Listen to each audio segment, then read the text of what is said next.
बात उस समय की है जब महात्मा बुद्ध विश्व भर में भ्रमण करते हुए बौद्ध धर्म का प्रचार कर रहे थे और लोगों को ज्ञान दे रहे थे। एक बार महात्मा बुद्ध अपने कुछ शिष्यों के साथ एक गांव में भ्रमण कर रहे थे। उन दिनों कोई वाहन नहीं हुआ करते थे, सो लोग पैदल ही मीलों की यात्रा करते थे। ऐसे ही गांव में घूमते हुए काफी देर हो गई थी।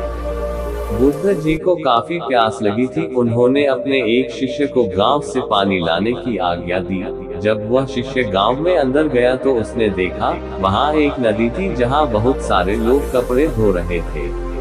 कुछ लोग नहा रहे थे तो नदी का पानी काफी गंदा सा दिख रहा था। शिष्य को लगा कि गुरु जी के लिए ऐसा गंदा पानी ले जाना ठीक नहीं होगा।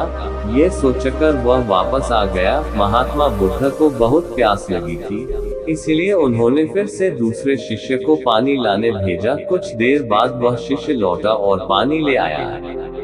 महात्मा बुद्ध ने शिष्य से पूछा कि नदी का पानी तो गंदा था, फिर तुम साफ पानी कैसे ले आए?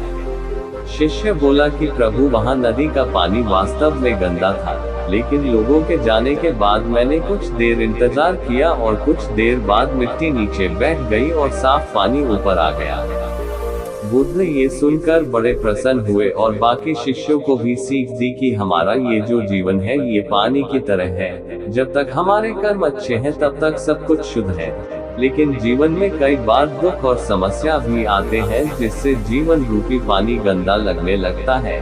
कुछ लोग पहले वाले शिष्य की तरह बुराई को देखकर घबरा जाते हैं और मुसीबत देखकर वापस लौट जाते हैं। वह जीवन में कभी आगे नहीं बढ़ पाते। वहीं दूसरी ओर कुछ लोग जो धैर्यशील होते हैं वो व्याकुल नहीं होते और कुछ समय बाद गंदगी रूपी समस्याएं और दुख खुद ही खत्म हो जाते हैं। मित्रों, इस कहानी की सीख यही है कि समस्या और बुराई केवल कुछ समय के लिए जीवन रूपी पानी को गंदा कर सकती है, लेकिन अगर आप धैर्य से काम लेंगे तो बुराई खुद ही कुछ समय बाद आपका साथ छोड़ देगी।